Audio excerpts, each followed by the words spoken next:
Nĩaho meng'ethanĩri ya kĩũteti bũrũri-inĩ Jubilee na NASA yerekeire gũkũng'orania igũrũ rĩgiĩ mendekithia ma gũtabania mogarũrũku gatiba-inĩ ya bũrũri nĩguo gũcenjia mũtaratara wa mwathanĩre ũndũ ũmwe na icunjĩ ingĩ thĩinĩ wa gatiba. Mũnini wa mũtongoria wa bũrũri William Ruto kiumia kĩhĩtũku nĩarutire mũrũgamo wa Jubilee harĩ ndeto ĩno, akĩmĩteanĩria kaimana kuona ĩrongoreirie kũguna gĩkundi kĩnini kĩa atongoria. The crisis in Kenya is not about the political positions that politicians are looking for. The crisis in Kenya is about jobs. Mĩario ĩno ĩkĩoneka gũteanĩria mũtaratara wa watho wa mũmbunge wa Tiaty William Kamket, ũrĩa wendekithĩtie gũcenjio kwa mũtaratara ũrĩa ũrĩ ho wa mwathanĩre na kũmbwo werũ. Ũndũ ũyũ na kũrĩ ũguo no ũkinyanĩire kũhĩtũkĩra kura ya mawoni, ũndũ ũrĩa Kamket eteteire, akiuga nĩkĩo kĩhoniekie mathĩna maingĩ ma ũtongoria bũrũri-inĩ no aru nake thĩinĩ wa Jubilee rĩrĩ ti ihinda rĩa ũteti. There are issues that are alive in this country that must be addressed. And this bill is going to address those issues. We are not stopping the government from implementing its manifesto.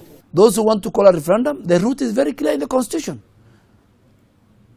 Honorable Kamket is dealing with the matter in FinRules. The matter is before the Budget and Appropriation Committee. It's a money bill.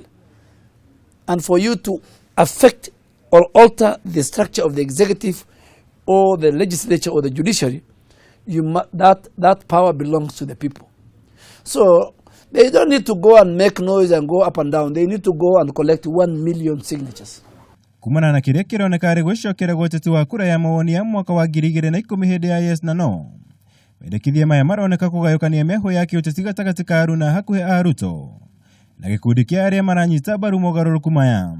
All of us together, we have only one leader. And when I speak after consulting the president. When the deputy president speaks, he speaks after consulting our party leader. So all of us together, when the president makes a decision, that decision is binding all of us. Deputy president nĩarearia akoiga gũtirĩ hĩndĩ tũngĩtuĩka tũgũcenjia katiba nĩ ũndũ wa mũndũ ũmwe kana andũ erĩ. Nĩyo nĩ opinion njega. Na ngwĩre ũndũ ũmwe, kũngĩgatuĩka andũ arĩa aingĩ nĩo mona kwagĩrĩire tũthiĩ njĩra ĩyo, ngwĩciria ona anakorwo mwena ũcio na agetĩkĩra matokeo ma andũ a Kenya. Hiyo mswada utakuja kusaidia Jamhuri ya Kenya. Kiumia-inĩ gĩkĩ Speaker wa bunge Justin Muturi nĩaramũkĩrire rĩendekithia rĩa kuongerera icigo cia ũmbunge, ũndũ ũmwe na gũcenjia itĩna rĩa wathani rĩa president ũndũ ũmwe na ambunge. Speaker agĩetha kamĩtĩ ya bunge ĩgiĩ watho gwĩka mĩtũkĩ na gũthikĩrĩria rĩendekithia rĩrĩ nĩguo kũruta riboti yao ihinda-inĩ rĩa thikũ 60. We are going to give this petitioner humble time to give, and we are going, Mr. Speaker, to report back to the House. And I think this should be the way for all petitions, Mr. Speaker. Angĩ arĩa meyumĩrĩtie kũnyita mbaru mogarũrũku thĩinĩ wa gatiba nĩ kĩũngano kĩa mabishofu wa kanitha wa Gatoreki, ũndũ ũmwe na atongoria thĩinĩ wa ngwatanĩro ya mũng'ethanĩro. Ngĩribotera Kameme TV, njĩtagwo Mwaura wa Gunya.